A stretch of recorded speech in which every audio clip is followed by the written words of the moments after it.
Welcome to Board Game Empire. We're going to be showing you a brief overview and review of Four Humours.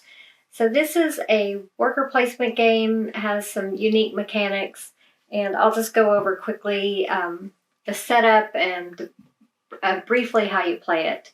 So you set up your main boards here in the middle that has all your different territories, I guess you would call them.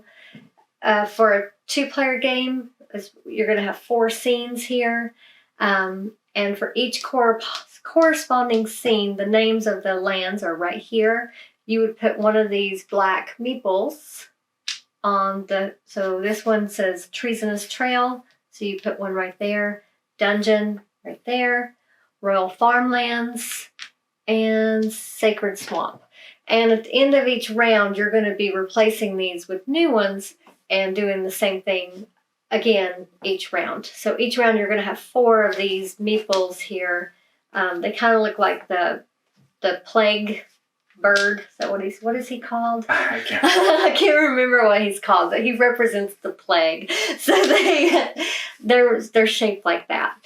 And on each of these scenes are citizens, and these are your party tiles, which has more citizens on them. So you're basically trying to win each scene or party tile to get rewards. And then of course you also have 4 public objective cards that trigger the party tiles when an objective is completed.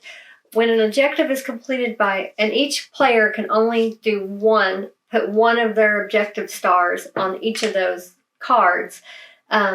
But each time at the end of the round, if objectives are obtained, you would resolve one of the party tiles from top to bottom. Sorry, I'm clanking.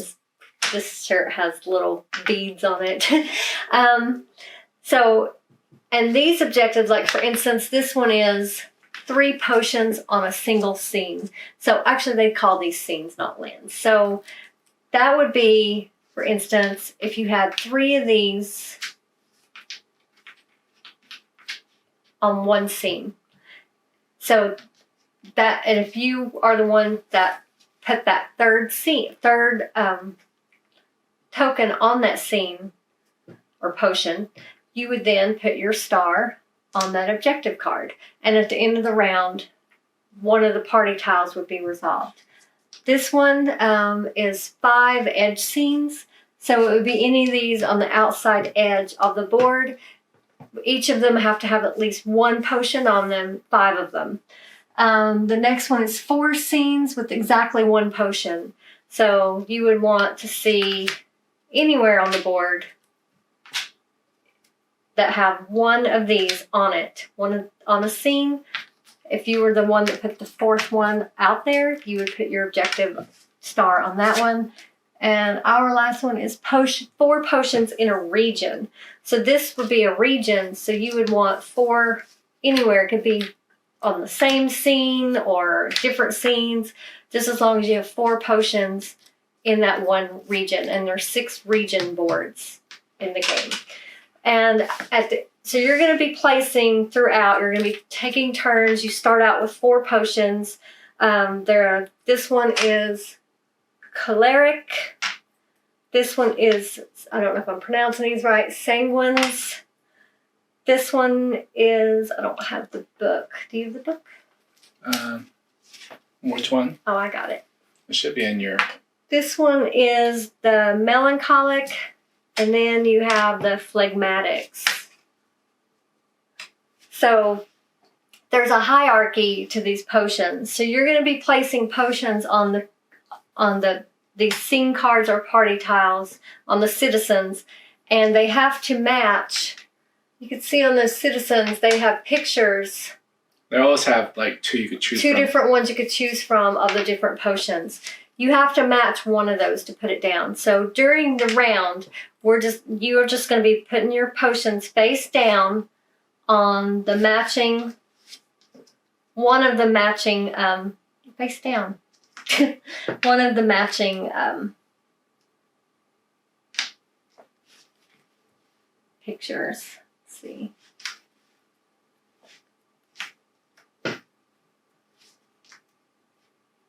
Okay, so and when two are full, that ends I think I said when two are full. Yeah, you resolve the potions for all scene cards in play. So you're going to be returning all of them over. And you have a player aid here that explains the hierarchy. If there's only one of these, can only be one, that one automatically wins. If there's more than one, they cancel each other out and you remove them. Then if there's two or more sanguines, that's the heart ones, all of those win. So it doesn't matter. It could be every player. Every single player that placed a sanguine on that scene gets to put it on the region. If that didn't happen, if there's only one, or if of those, nothing happens and it goes to the next hierarchy. If there's two melancholics, that's the books, they win. If there's one, only one, it sneaks away, and sneaking away means it gets to put that potion anywhere adjacent, any scene adjacent to the scene name of the card. Yeah, that's a good one. So the dungeon, if you had one of the book ones, you would get to put it on the throne or the royal. Well, actually, it would just be the throne because that's the only adjacent one. If it gets down to this, all the others are canceled out. All phlegmatics win. That's the one that looks like a little hourglass. Anyone that played a phlegmatic wins. So you would all get to put yours on the scene that's represented on the scene card. So you would put them both there and just remove this for a moment. And then you just keep doing that and resolving all those scene cards. And same party tiles are resolved the same way, but they're not resolved until an objective is obtained. So at the end of the round, however many objectives are obtained that round, that's how many party tiles you resolve going top to bottom. So you're going to want to balance between placing your potions on scene cards, and you want to still place them on the party tiles because you would get to put your potions on the School of Magic for this one. Where would that be? School of Magic. Oh, right here. Oh, and you could see they have the little characters by them, which tells you those are the party tiles. So you get to put your, and it's resolved the same way.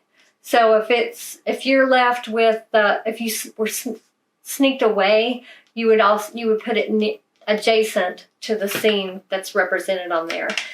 So you just keep doing this round after round until there's 3 game end triggers. Either all of the party tiles have been resolved, or because each time you play a potion, you're going to draw another potion out of your bag. How many do you get? Is it 20? 24, I think. 24, I think. I think each player starts with 24 potions in their bag, in their color. So when you cannot draw back up to 4 potions, that also triggers the game end.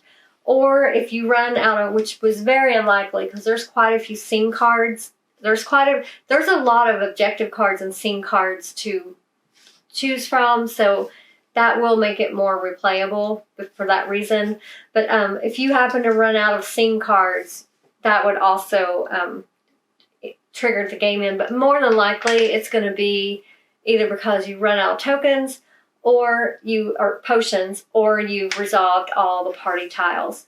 And that's basically the game in a nutshell. It's very easy. The mechanics are unique in this game. We enjoyed playing it. Yeah. I will say, though, the ending to me was kind of uneventful because basically it all stems on those objectives. That's basically how you win the game. None of this matters.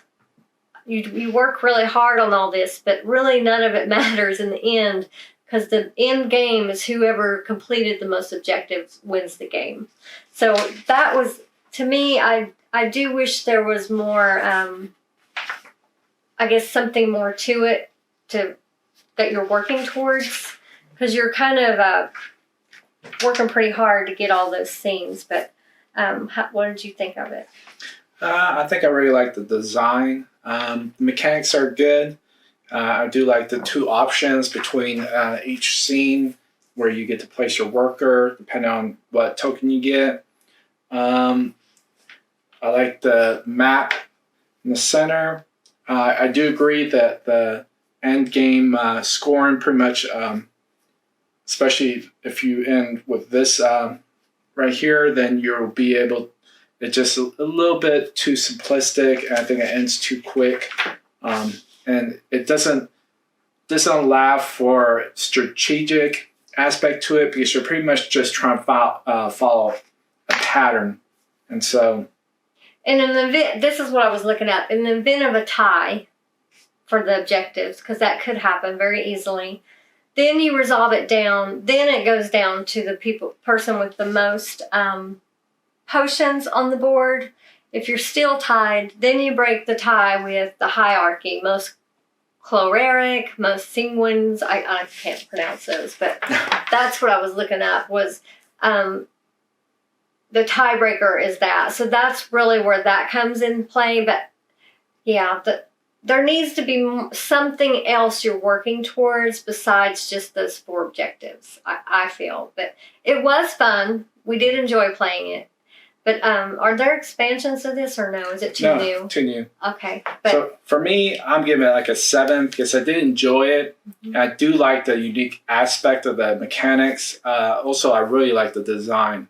So, and the components are good. Also, the insert for the box and the box size is good. No issues with closing it, and also it has enough room for everything in the insert. So, really like it. Great design. Great overall components, everything. So, 7 for me. What would you rate it? I would give it a 7 because it is a good game. We did have fun playing it. It is unique. I was never bored. Mm-hmm. So I was just kind of disappointed at the end because we were playing it and we knew what the objective was, but it didn't really hit until the end of the game that, oh, is that it? Like, because you worked so hard to win these scenes and party tiles. It just felt like there needed to be more emphasis on those, I guess. Yeah. I don't know. I can't really. Yeah, the end kind of creeped up on us. But it was, we really enjoyed this game. I would definitely play this game again. I'm not saying I wouldn't play it again. I'm just. Especially if they come with an expansion that kind of gives it more, a little bit more depth and maybe some end game conditions. But we didn't play, I will say this, we did not play the fiefdom mode. So maybe that one is more fun. That's played on the other side of these boards. They are 2-sided. So I can't speak for that. We have not played the fiefdom mode, and I didn't read about it either. But I don't know if it makes it more challenging or not. There's definitely a lot more characters that you're able to play or do. So to me, it looks like a totally different game. Yeah, it does. But again, we haven't played that. And they basically said you should play the Kingdom mode, which is the base. This is what we are playing before you even dive into that one. So we'll have to check out that other mode and see if it's better or the same. But again, it's a good game. If you are looking for something, if you like worker placement and you're looking for something a little bit more unique, this would be a great choice to check out. And we will put the link in the description so you can check this game out for yourself. Hopefully our overview helped you to decide if maybe this is something you'd be interested in.